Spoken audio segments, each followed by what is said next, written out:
It started. Okay. Om Yo Brahmanam Vidadhati Purvam Yo Vai Vedamscha Prahinoti Tasmai Tamhadevam Atmabuddhi Prakasham Mukshurvai Sharanamaham Prapadye Asatoma Sadgamaya Tamasoma Jyotirgamaya Mrityorma Amritam Gamaya. Om Shanti Shanti Shanti. Guru Brahma, Guru Vishnu, Guru Devo Maheshwaraha, Guru Sakshat Parabrahma, Tasmai Shri Gurave Namaha, Gurave Sarvalokanam Bhishaje Bhavaroginam, Nidhaye Sarvavidyanam, Sri Dakshinamurtaye Namaha. Right. Okay, before we dive into the shlokas, any questions from the last week's or any previous sessions? Any doubts? Anyone wants to talk anything about? No one? Okay. Right. So I'll share my screen. Right. Can you see my screen? Yes. Okay. Yes, sir. Right. So last week we stopped on 277. We'll go to 278. Tamo dvabhyam rajah satvat. Yeah, please repeat after me. Tamo dvabhyam Tamodvabhyam rajah satvat. Rajah Satvat Rajah Sattvat. Sattvam shuddhena nashyati. Sattvam Sattvam Shuddhena Shuddhena Nashyati. Nashyati. Tasmat sattvam avashtabhya Tasmat Sattvam Sattvam Avashtabhya Avashtabhya Svadhyasa apanayam kuru. Swadhyasa Vadhyasa Apanayam Apanayam Kuru. Tamo dvabhyam rajasattvat sattvam shuddhena nashyati tasmat sattvam avashtabhya svadhyasa apanayam kuru. Okay, this is actually this has a connection to the 14th chapter of Bhagavad Gita. In the 14th chapter of Bhagavad Gita, Lord Krishna talks about the three gunas, Sattva guna, Rajo guna and Tamo guna. And the Sattva Raja Tamo guna description goes on for the first 18 shlokas.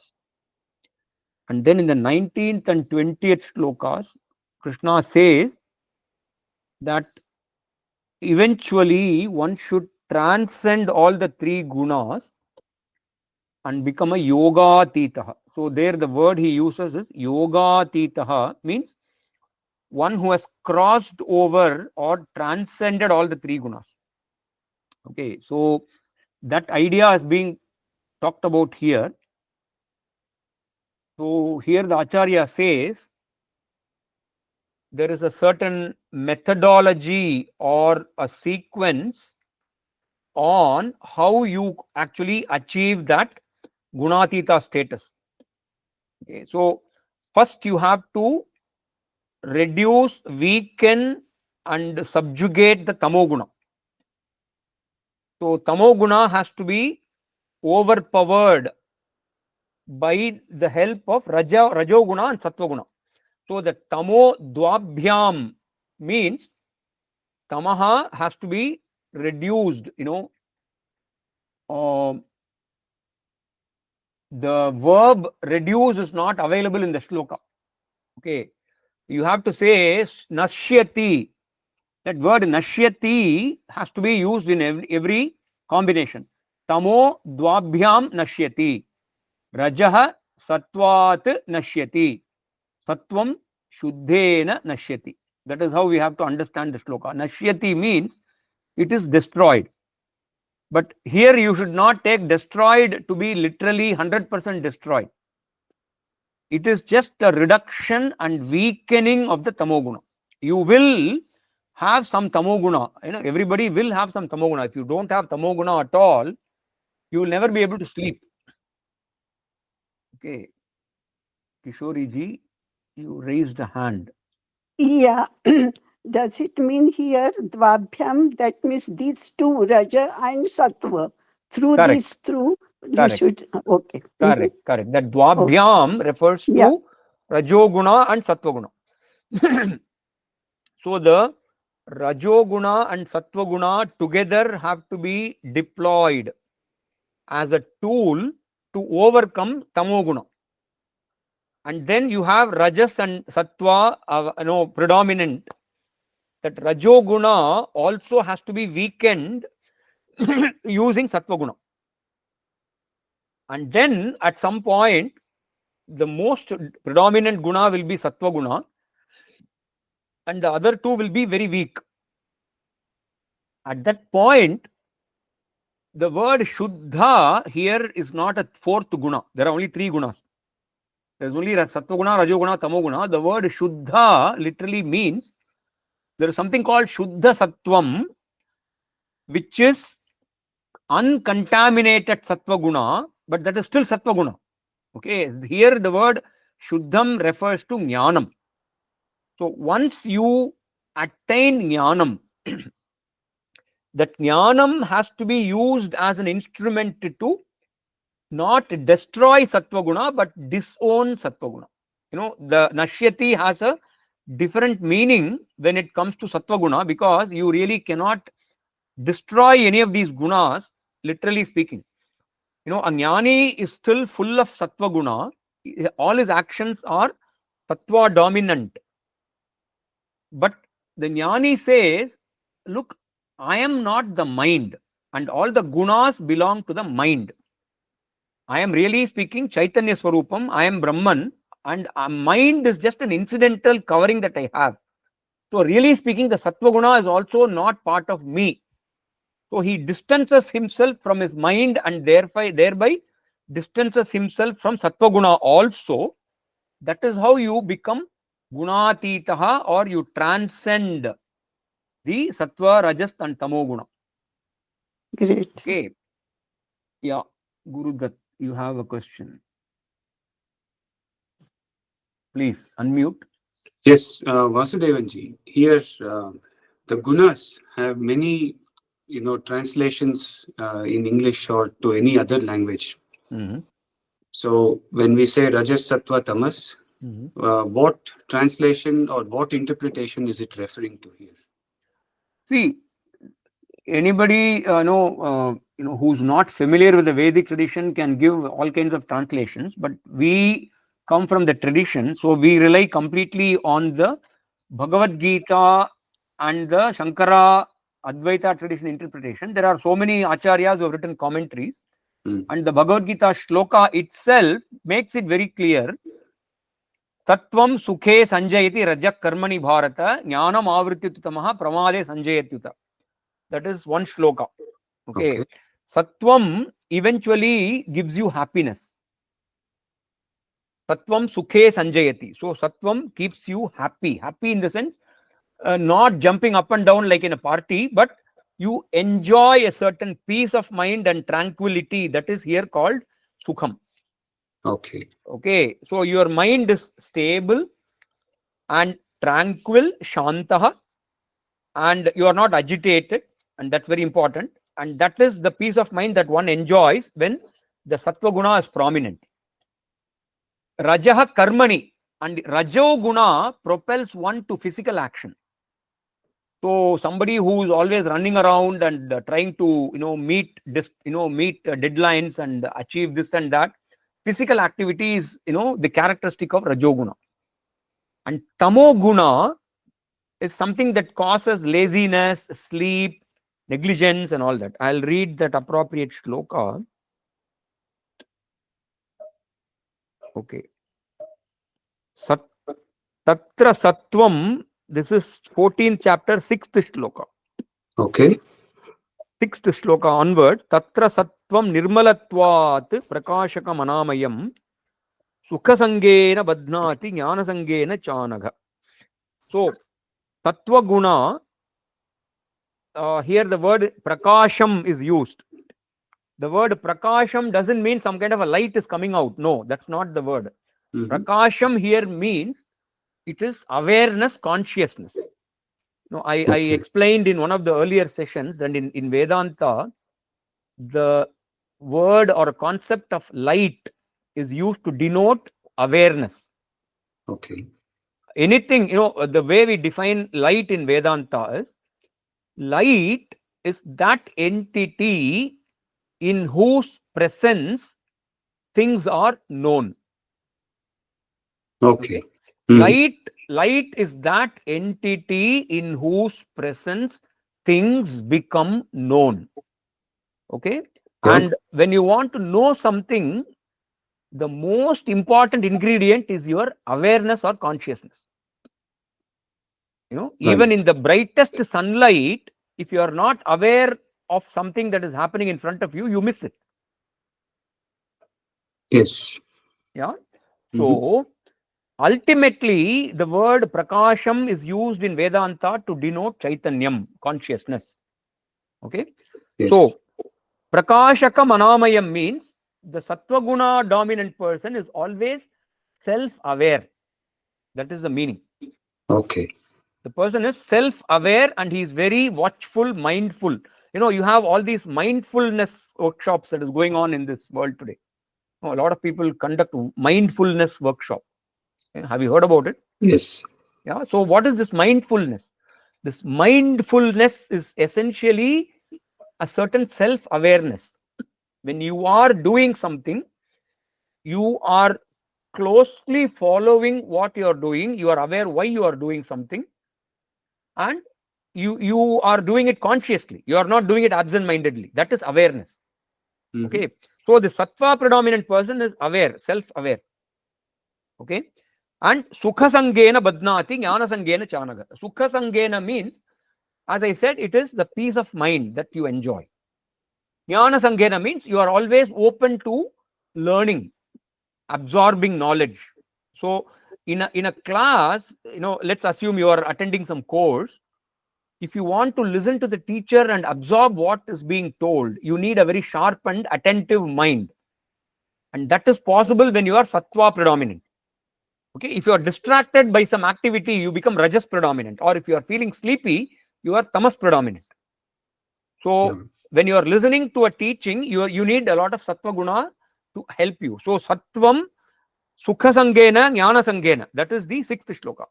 That is the characteristic of sattva guna. Rajo guna makes you very physically active. Rajo ragatmakam vidhi trishna sanga samudbhavam tan nibadhnati kaunteya karma sangena dehinam. So raga means desire. Rajo ragatmakam vidhi. So rajo guna propels one through desire. So a person who is very ambitious, very desirous of achieving things. Okay, and trishna sanga samudbhavam. Trishna means a thirst. A thirst, not physical thirst, not the thirst of drinking water, but the people say, you have to have the hunger. Nowadays they say you have the fire in the belly to achieve things. You have to be ambitious. They use all those kind of words. That is a trishna. Trishna is that yearning or thirst to achieve material objectives, and that makes you physically active. Karma sangena dehinam. Okay. And tamastu ajnanajam vidhi. The 8th shloka talks about tamoguna. Tamastu ajnanajam vidhi mohanam sarvadehinam pramadalasya nidravihi tannivatnati bharata. So tamaha ajnanajam. Ajnanajam means it causes ignorance. It causes ignorance primarily. Mohanam sarvadehinam. It causes confusion or delusion. Mohanam here is confusion or delusion. Pramada means carelessness. Alasya means laziness. Nidra is sleep. So these are all the characteristics of a tamoguna dominant person. Okay. Now coming to your question. So did I answer your question? Yes, very much. Now, it's more of a state of mind that is being explained here. Yeah. Okay. So I have this very curious name, Yes. Orange Monkey. I don't know who it is. Yes. Namaste Vasuji. It's me, Rahul Narayan. Oh, Rahul Narayan. Okay. Ji, ji, ji. Boliye. So my question is, the first in the first sentence or the first part of the shloka, Tamo Dvabhyam Dvabhyam Rajaha. yeah. So this means Tamoguna can be reduced with Rajoguna and Satguna. Correct? Can be, but the Acharya is not saying it can be here. The Acharya says it should be. It should be. So why is the Acharya saying using Rajoguna and Satguna and why not jumping directly to Satguna? No. See, there are only 3 gunas. Let's first understand this. There are only 3 parties. No, you have to somehow overcome the other 2 and get majority. Okay, so Sattva Guna can take the help of Rajoguna, and very often one has to take the help of Rajoguna. You know, what is the characteristic of Tamoguna? As I just now said, Tamoguna leads to laziness, carelessness, sleep, and all that.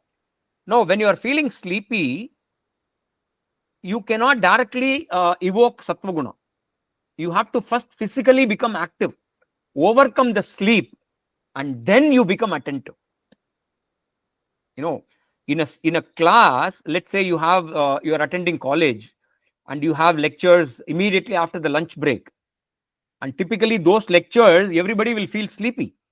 Okay, Correct. in that lecture, if the lecturer is a little intelligent, what he will do is, in the first 5 minutes he'll make the students do some sit up, sit stand and do some physical exercise and all that. Shake off that laziness or sluggishness that the student will have, and then start teaching, because teaching is Sattva Guna. When the students are all some tamas dominant, if the Sattva Guna teaching comes, it will fall on deaf ears. People will be sleeping.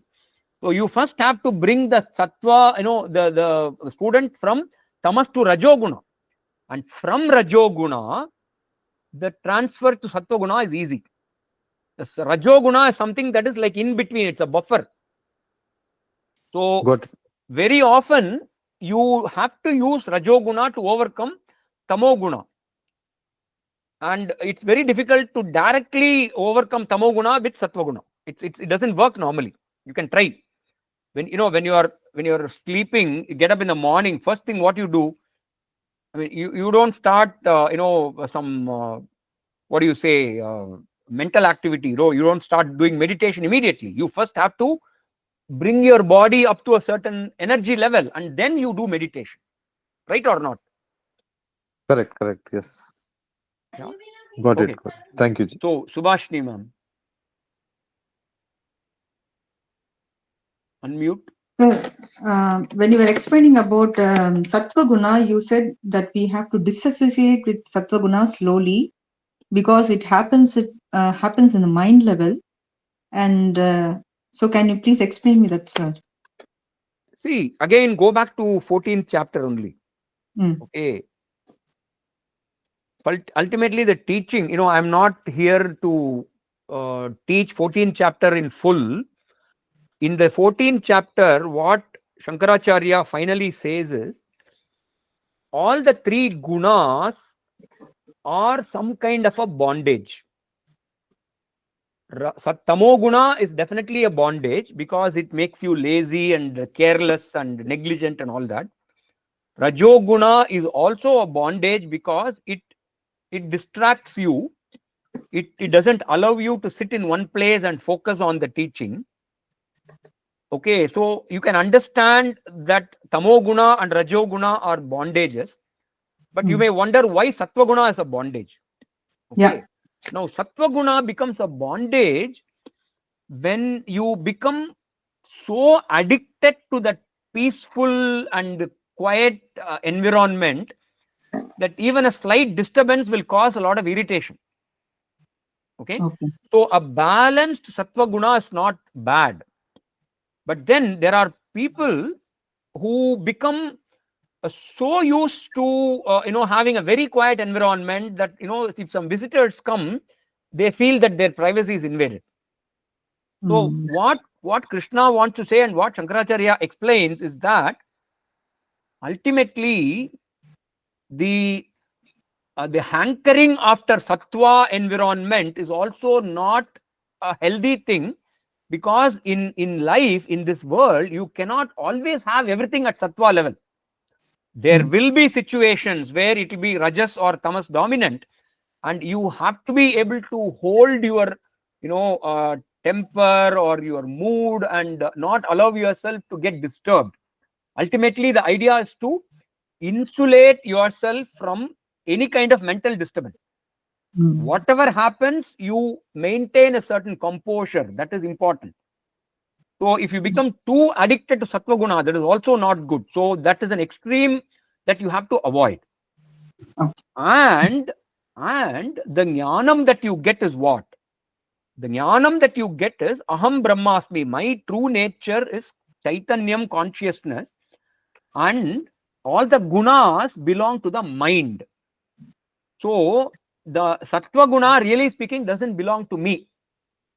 It is an incidental property of an incidental mind. So I should not be really concerned about what's happening in the mind. So this is an idea that even Vidyaranya Swami brings about in one of his chapters in the Panchadashi. Vidyaranya Swami has written a book called Panchadashi. It's a very beautiful book, very, very big, elaborate book. It has some 1100 plus shlokas. Okay. It has 15 chapters. In one of those chapters, he says that, he takes this gunatita idea from the 14th chapter and says that you can reduce your guna and sattva guna and all that to some extent, but beyond the point, you cannot reduce all your vasanas. He also deals with vasana kshayam. In the previous shloka or in one of the earlier shlokas, there is a talk about mano nashaha. Mano nashyati yoginaha. I think we saw in the 277. Swatmanyeva sada sthitva mano nashyati yoginaha. There, actually, I should have covered that point. When you say mano nashaha, it is not a complete destruction of the mind. It is the destruction of the disturbing portions of the mind or the unhealthy portions of the mind. There is a saying. Right. There is a saying. When the shoe fits, the shoe is not felt at all, or something like that. Let's say you're wearing a new shoe. All these problems come with new shoes. When the new shoe is there, sometimes it causes a lot of discomfiture. Your foot and the shoe are not used to each other, so you will feel some pinching here and there. So at that time, you are conscious of your shoe. You are always, your attention goes to the shoe. You want to adjust here and there. But let's say your shoe is perfectly fitting. You won't even be aware of the shoe. It will be like a part of your body. Yeah. And that's true with any part of the body also. As long as you are a healthy person, you will not notice, your knee joint or your elbow joints, because they're all functioning well. Only when you have a knee joint problem or a shoulder problem, you'll start paying attention to the knee joint and shoulder. So exactly like that, a healthy mind is a light mind, and it is never even felt. There is a shloka which ends with, ashantasya mano bharaha. When you are not feeling a peace of mind, your mind itself can be a burden. Ashantasya mano bharaha. Normally, the mind is supposed to be, you don't even know where the mind is, right? It doesn't have a weight. But when you are disturbed and not having a peace of mind, the mind becomes a burden. True. Yeah. So like that, when you say mano nashaha, it means remove the unwanted negative emotions in the mind. And similarly, sattva guna also has to be overcome, because ultimately your teaching is that I am not the mind. If I am not the mind, all the gunas belong to the mind. So what have I got to do with the gunas? Nothing. So that is the attitude one has to eventually develop. Okay, okay, fine. Beautiful, sir. It's like you should have a clear mind and also you should have some bearing thing. Am I right? So the solution will be to disassociate.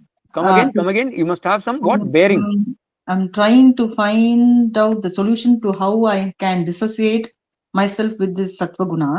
And I'm kind of interfering the answer as you should have a clear mind, unwavering mind, and you should also have some forbearance, maybe. Yeah, Should you be must able- have forbearance. No, we talked about titiksha long back. Titiksha, yeah, correct. Yeah. Yeah. So we talked about titiksha, kshama, and all that. So those are the qualities that one has to develop. Yeah. Okay. Yeah. Thank you. Thank you, sir. So tamodvabhyam rajah sattvat sattvam shuddhena nashyati. That part we have covered. So tasmat sattvam avashtabhya. Avashtabhya here means to strengthen. Strengthening sattva actually means, to the extent it doesn't disturb you. To the extent the sattva does not become an addiction, you strengthen the sattva guna, and through that, swadhyasa apanayam kuru. Swadhyasa here means again the false identification with the mind, body, and intellect and all that. Okay, so that was 278. I think we had a lot of discussion, but still, if somebody has a question, let us cover. Otherwise, we'll move on to the next sloka.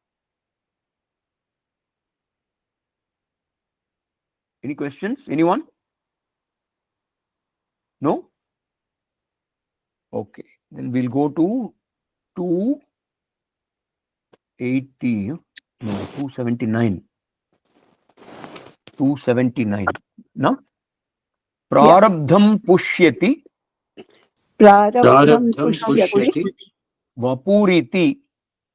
Vapuriti. Nischitya nischalaha. Nishchitya Nishchitya nischalaha.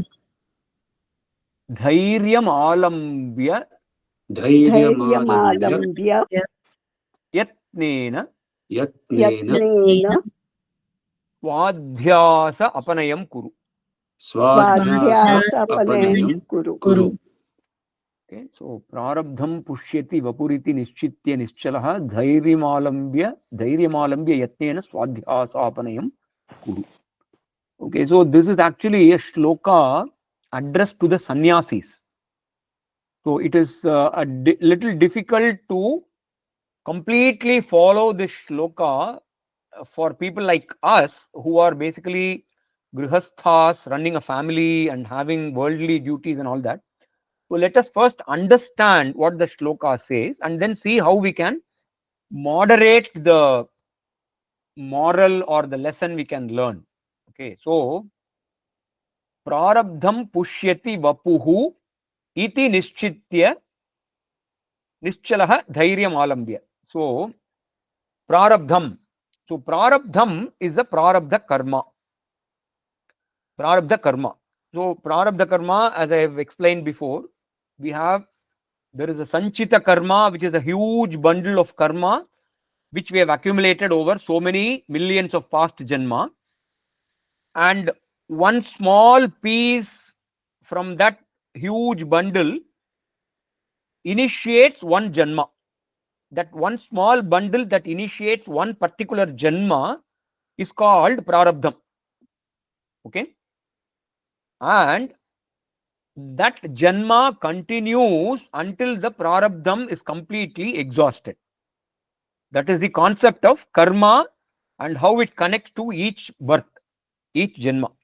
Okay, now a sannyasi is someone who has given up all the grihastha way of life, and he has come to the forest or to a guru or whoever to pursue jnanam. We assume that this sannyasi is now a jnani also. Okay, so he is not part of any ashram, but he is alone somewhere in the forest or somewhere in the outskirts of the village, because a sannyasi is not supposed to live among the society. Okay, so let's say he's living in under some tree in outside the village somewhere. So for him, there are some minimal duties. So he has to take bath regularly and do some japam and all that. And one of his duties, which is an optional duty, is to go for bhiksha. Bhiksha means he has to go from house to house and ask for food. And even there are some clear rules. He is not supposed to go to more than some 6 or 7 houses. There is some count. Let's say the village has 100 houses. So he cannot go to all the 100 houses every day and collect food. That's not allowed. Okay, so he has to go to only some 6 or 7 houses, and if he gets something, he gets to eat. If all the 7 houses say no, we don't have anything, and send them off, that day he gets nothing to eat. And the next day he has to go to a different set of 7 houses. So these are all very strictly to be followed. Okay, so sannyasi's bhiksha depends on the grihastha's willingness to contribute towards his survival. Okay, now what the shloka says is, the word vapuhu means the body. Vapu means body. Pushyati means to, shall we say, to sustain. Pushyati really means to feed, to fatten. Pushti really means to be nutritious. So prarabdham pushyati vapuhu. So your body is at the mercy of prarabdha karma. So if today your prarabdham has destined some food for you, you will get it. Even if you don't go for bhiksha, that food will somehow come to you. And if your prarabdham today has decided no food for you, even if you go to 10 houses, you won't get food. Okay, that is one way of looking at prarabdham. So here the shloka says, hey sannyasi, leave the maintenance of your body from a food point of view to your prarabdha. Okay, nischitya, iti nischitya, by convincing yourself in this manner, nischalaha dhairyam alambhya. Nischalaha means without any wavering, without any vacillation. And dhairyam here means courage, conviction, and all that. So once you become a sannyasi, one should not be concerned about, will I starve today, and will I get my balanced meals and all that. No, that concern should be gone for a sannyasi. So the sannyasi's survival depends entirely on his prarabdham, and he has to be convinced about that principle and stick to it. So there are some sannyasis who are called ajagara sannyasis. What is the word ajagara? Ajagara means python. The word ajagara actually means python. So apparently the python doesn't go from tree to tree or place to place in search of food. The python strategy is very simple. It stays in one place, or probably on top of a tree or somewhere. It just waits. It waits for an appropriate prey to come near the tree, and then it will fall on that prey and encircle it and crush it, and that is the food for the python. This is the general theory of how python eats. So ajagara sannyasi is one who doesn't move from village to village or from house to house. He is supposed to sit in one place and not move at all. And if somebody brings him food on that day, he will eat. If nobody brings him food on the day, he goes without food. And if that happens for many days in parallel, in series, so be it. He will starve for weeks together. That is the ajagara sannyasi's way of life. Okay, now, so this shloka is something like ajagara sannyasi's rule. So don't worry about where your food is going to come from. You leave it to your prarabdha, and by spending your time on nididhyasanam, the word yatnena, the second line, middle word yatnena means by your own effort. Here the effort is towards nididhyasanam. By meditating on your atma nature, by giving up the attachment to the body mind, swadhyasa apanayam kuru. Reduce your false identification with the body. Okay, now this may work for a sannyasi. This may or may not work. I don't know. Yeah, but definitely it won't work for grihasthas. So, how do you take the lesson of this shloka? It is to minimize our wants to the extent possible. I mean, that's a decision each one has to take for their own self. One cannot decide for somebody else. So, one has to decide for oneself how much is really necessary and what is the limit beyond which it becomes a comfort or luxury. We have three levels, right? You have a necessity, you have a comfort, and you have a luxury. Today, what happens, a lot of luxury items, what some 20-30 years used to be luxury items, today have become necessities. So we have to now think of how to reduce our necessities and make most of the stuff that we take for granted as comforts. So that is again a lifestyle decision. Today we have a lot of schools of thought which talk about a minimalistic life and all that. Okay, so I don't know how they exactly do it, but this is our Vedantic advocacy of a minimalistic life. Reduce your necessities, reduce your wants, and try to live a frugal and as less materialistic life as possible. That is the moral that we can take from the 279th shloka. Okay, now any questions or comments? Was that too much? Yes, sir. Is it like the Python does the fasting or feasting? It's just a comment, not a question. I don't know if the Python feasts, but in our case, moderation. We always say moderation is the key. So whatever you do, if you do it at a moderate level, you don't get into trouble. Yes. Especially in today's world, I think most of the people in this group, they probably work for a private sector company. Yeah. So a job in the private sector company is always coming with some risk. And when the economy is not doing well, a lot of companies, they slash jobs and let people go, and so people can suddenly become jobless. So in our own interest, from a practical point of view, if you reduce your necessities and live on a bare minimum, that will help you tide over difficult times.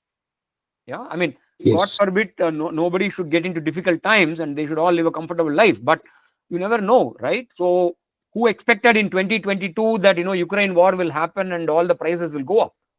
Yeah. So things can happen. So if you adopt that minimalistic policy towards most things, a moderate life, then that's good in the long run. That's a general good practice. Vedanta or no Vedanta. Yes. Yeah. Okay. Right.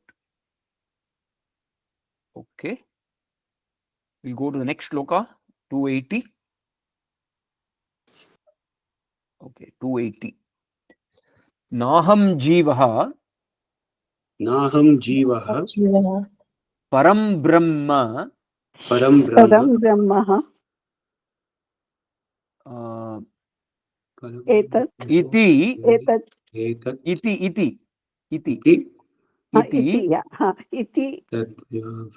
atadvyavritti purvakam. Okay, let's read that line again. Naham jivaha param brahma iti. Naham jivaha param brahma iti.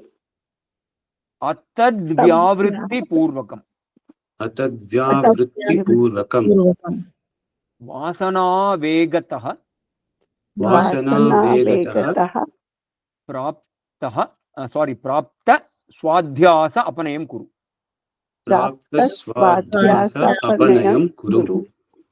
Okay, so Naham jivaha param brahmeti atadvyavritti purvakam vasana vegatah prapta swadhyasa apanayam kuru. So the Naham jivaha param brahma iti, up to that is one idea. Yeah. Up to that is one idea. Then atadvyavritti purvakam vasana vegatah prapta is another idea. It's a contra opposite idea. Okay, so Naham jivaha, aham jivaha na. You know, there is this aphorism for Advaita Vedanta. You know, Brahma Satyam Jagan Mithya Jivo Brahmaiva Naparaha. You know, Brahma Satyam Jagat Mithya Jivaha Brahma Eva Na Aparaha. So Jiva is not different from Brahma. Brahman alone is the truth. Jagat is not. Jagat is Mithya. Mithya means it has a dependent existence. And Jiva is not different from Brahman. So like that, this Naham Jivaha is a reflection of that. You know, Jivo Brahmeti Naparaha. No, Jivo Brahmaiva Naparaha.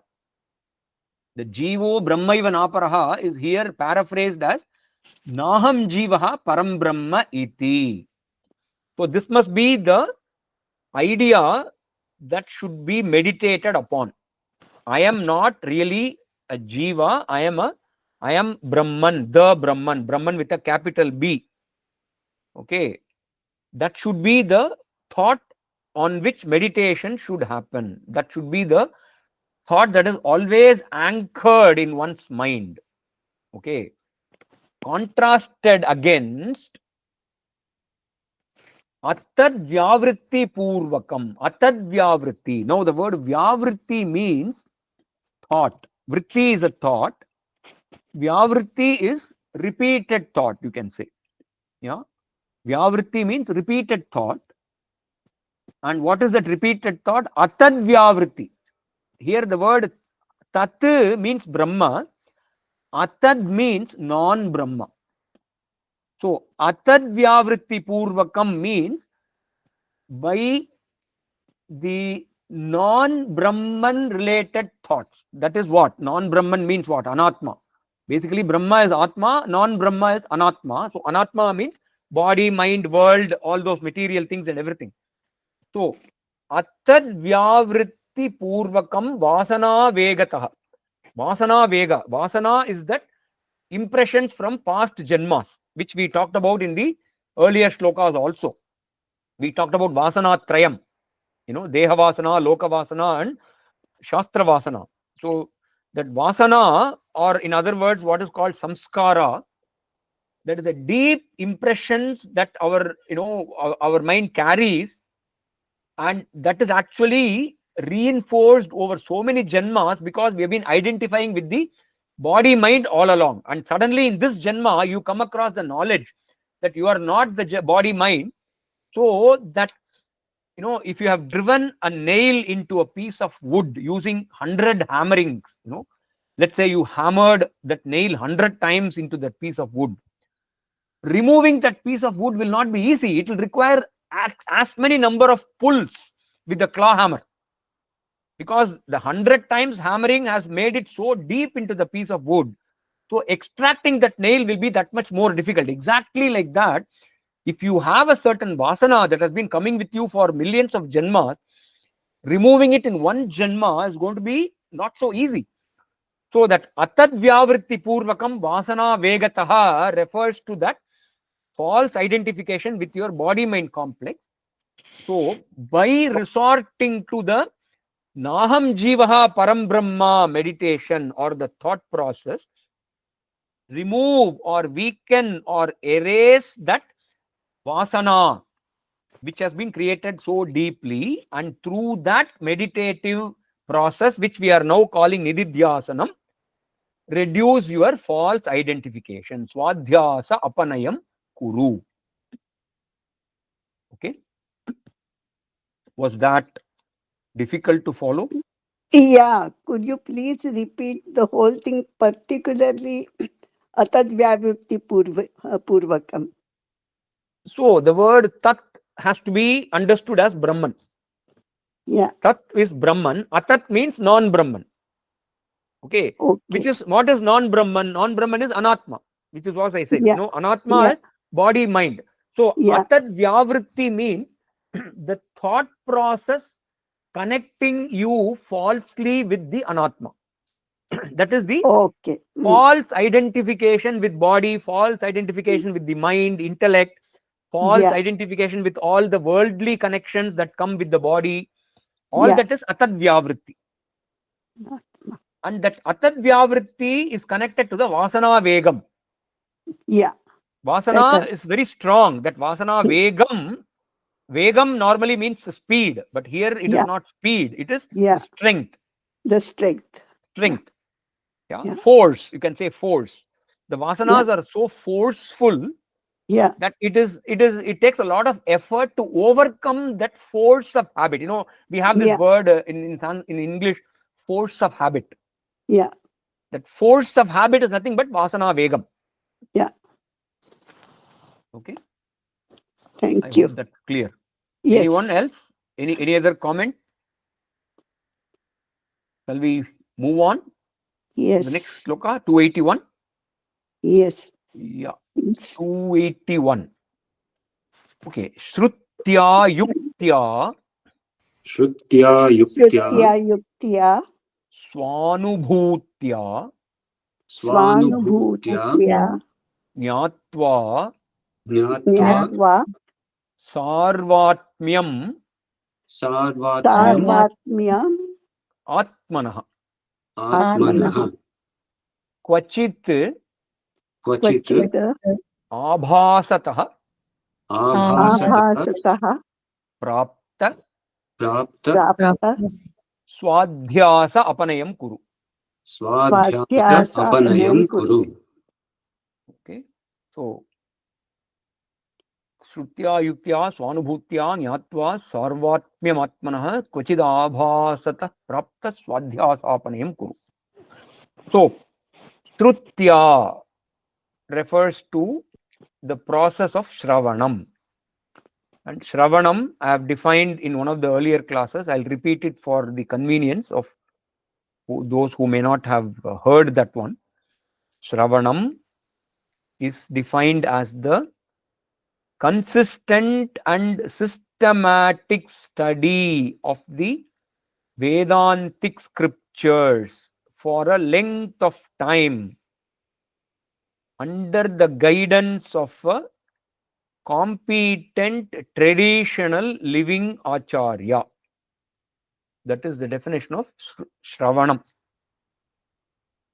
Systematic and consistent study of the Vedantic scriptures for a length of time under the guidance of a competent traditional living acharya. Okay, you may want to note it down and memorize it. So that is Shravanam. So Shravanam is the process when you actually get the knowledge. That is the learning phase. And the word yuktya refers to mananam. Yukti literally means logic. Yukti means logic. Yuktya means using logic, by means of logic. And why do you say logic and Shravanam, Mananam? Because what do you do in Mananam? In Mananam, you are trying to overcome a lot of doubts and questions that arise in your mind after having learnt the lesson in the Shravanam phase, and you answer those questions using logic. That is Mananam. Okay, so a lot of doubts will come. You might say, you are telling me I am Brahman, but I know Brahman is infinite and I am not finite. I'm not infinite, I am finite. So those kind of questions will come. So you have to answer all the questions through logic. Otherwise, the mind will not get convinced. The intellect requires logic to convince. You cannot force the intellect to accept something which is illogical. So it always requires a logical explanation for something to be accepted and treated as truth. So the word yuktya refers to mananam. Swanubhutya. Okay, Swanubhutya is also something like a process of mananam only. Anubhuti literally means experience. Anubhuti means experience. Swanubhuti means own experience. Swanubhutya means through one's own experience. Okay, now one has to be very careful. The Anubhuti should not be mistaken as Brahman Anubhavam. No, Brahman cannot be experienced as an object. So what we say Swanubhutya here is that gradual seeing of the light within quotes, that yes, this makes sense. The yuktya part is to convince logically, but even the logical explanation may not find acceptance at the emotional level. So when that logical knowledge percolates down to your emotional behavioral level, and you start experiencing the advantages of living with the teaching, that you can call Swanubhutya, and that is also possible only with some amount of Nididhyasanam. So Swanubhuti, you can say Nididhyasanam. So Nididhyasanam, as I said, is a very long process. It doesn't happen in 1 day or 1 week or not even 1 month. It takes a few years for Nididhyasanam to be successful. So you can say this shloka refers to somebody who is somewhere in the middle of the Nididhyasanam process. So a partial result of Nididhyasanam can be referred as Swanubhutya here. And then Nyatva Sarvatmyam Atmanah. Okay, so this Sarvatmyam is a concept. Again, in the Advaitic world, what we say is Sarvatma Bhavam. That's the word we use. Sarvatma Bhavam means look at everything as a part of yourself, or you understand that everything is pervaded by Brahman, and Brahman is nothing but myself. So that understanding, that empathy that you have for everything around you, that empathy that one develops for the creation around you, is called Sarvatma Bhavam, and that is here called Sarvatmyam. Now, Sarvatmyam is an abstract noun, and Sarvatma Bhavam is also a noun, but Sarvatma Bhavam is a long word, whereas Sarvatmyam is a shorter word. So for fitting into a shloka, sometimes the number of characters matters. So Sarvatmyam is convenient to fit into a shloka like this. Okay. So basically Sarvatmyam means Sarvatma Bhavam. In the Bhagavad Gita, there are a lot of shlokas which talk about this. Sarvabhutastham Atmanam Sarvabhutani Chatmani. It comes somewhere in Bhagavad Gita. And it is also part of Kaivalya Upanishad. Okay, Sarvabhutastham Atmanam Sarvabhutani Chatmani. Badri, can you recollect which shloka? 6th chapter. 6th chapter. Yeah. Yeah, correct. Sarvabhutastham Sarvabhutani Chatmani Ikshate Yoga Yuktatma. Correct, that's the next line. Ikshate Yoga Yuktatma Sarvatra Samadarshana. Yeah, correct. So that Sarvabhutastham Atmanam Sarvabhutani Chatmani, that is 29th shloka, 6th chapter, 29th shloka. Yeah. And again 31st shloka you have Sarvabhutassthitam Yomam Bhajatyekatvam Asita. Yeah. So this idea comes repeatedly in Bhagavad Gita and in the Upanishads. It is to say that really speaking, this universe, this creation is part of me.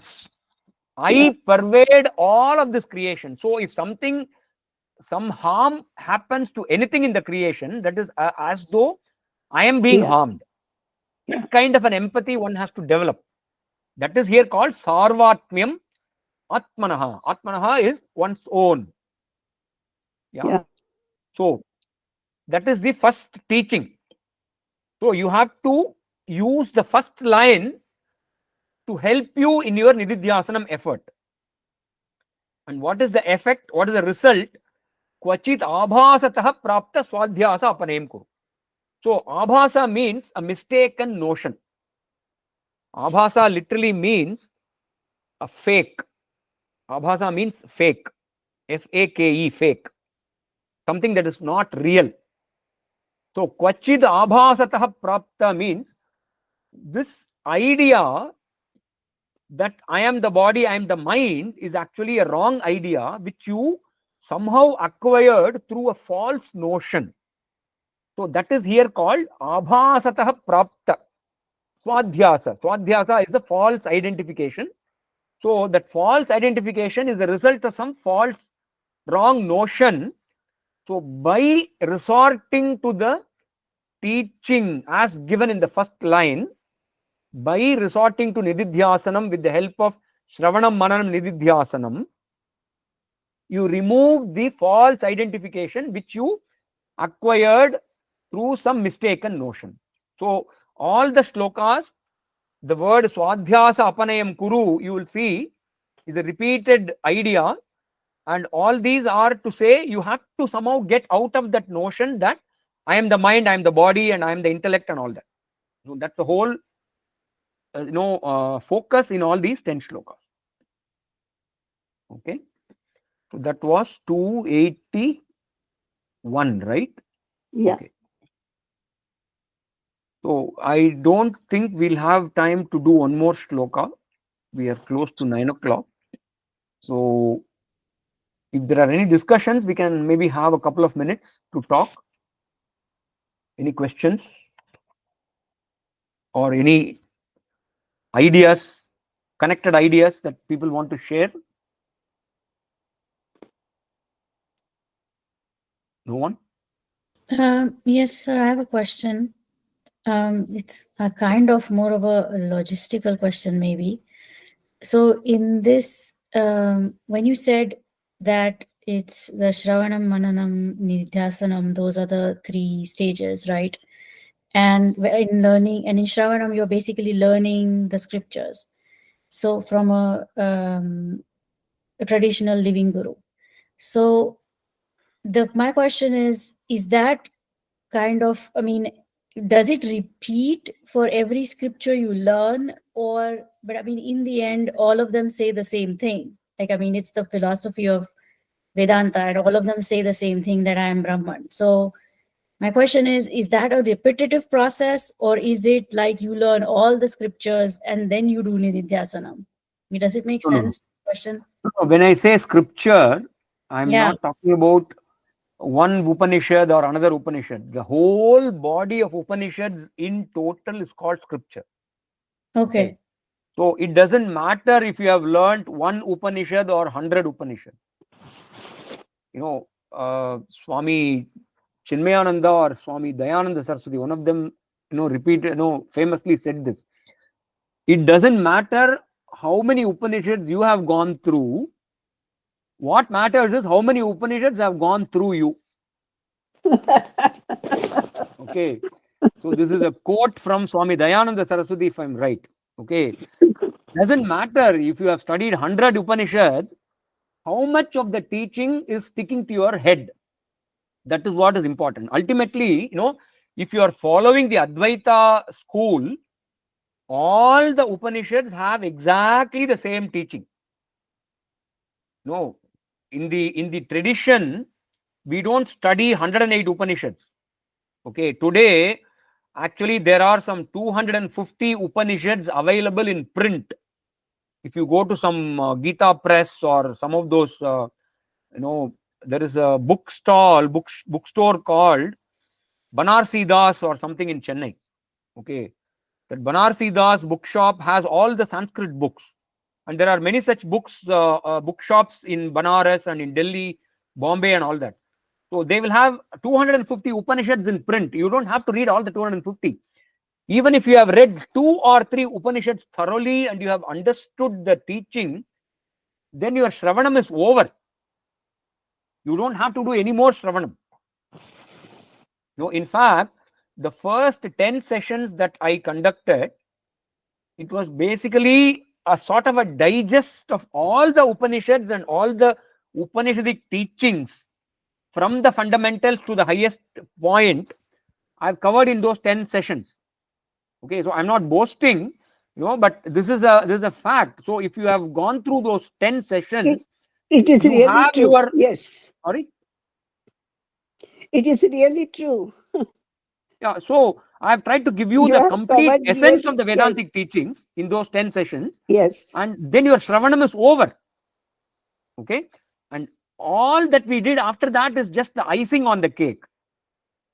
Okay, so to answer your question, Shravanam happens once if you have done it effectively, and then it is Mananam and Nididhyasanam alone. There is no repeated thing for every Upanishad. It is not necessary. Yeah. So Rahul sir, what's your question? Sir, I know we are talking about Advaita, but uh, I'm just comparing it. And so there are a lot of people who you said that Brahman is not an object. We cannot hold it like an object. But we see a lot of people, they establish a murti and they treat it as a kid or a brother or whatever form, and then they do all the other things also apart from seva. Like they do Shruti and Mananam and so how is it similar or different? And See, your opinion on this? No. There is no opinion. The tradition is very clear about it. Okay, what you are calling is called upasana. Okay, upasana, and some people use the term bhakti, and it is technically called Dvaita Bhakti. It is called Dvaita Bhakti because in that kind of a worship, you treat the Devata or the Murti as a separate entity different from you. So you are the Jiva and that Murti represents the Ishvara. Okay. And that is good. That is good in the sense it is supposed to make you ready for Jnanam. As long as you are happy doing Murti Puja, as long as you are happy doing Seva in some form or the other, and call yourself a sadhak, and you don't have a problem with that, nobody is going to disturb you and say you must come to Jnanam. No. You be in that state for forever, that's good. Nobody is going to harm you, and you're not creating any trouble to anybody. The problem starts coming when people start asking questions like Subhashini. Subhashini is a one, she's in this group. So I'm pointedly, taking her name because she comes with 100 questions. And when you start having questions, when you start using your intellect and trying to find answers, that is when that Murti Puja state is no longer sufficient to answer your questions. Then you have to necessarily come to Jnanam, which is Advaita Vedanta. Okay, I don't know if I answered your question completely, but this is just an initial taste of an answer I'm giving you. I got it, Sir, sir. Yes, sir. Thank for a you. moment, I thought you're actually going to scold me, sir. I was No. actually I am giving you as a good example because you come up with so many questions, and every time you come up with a question, I have to really think. You make me think, and that's what I like about you. Thank you, sir.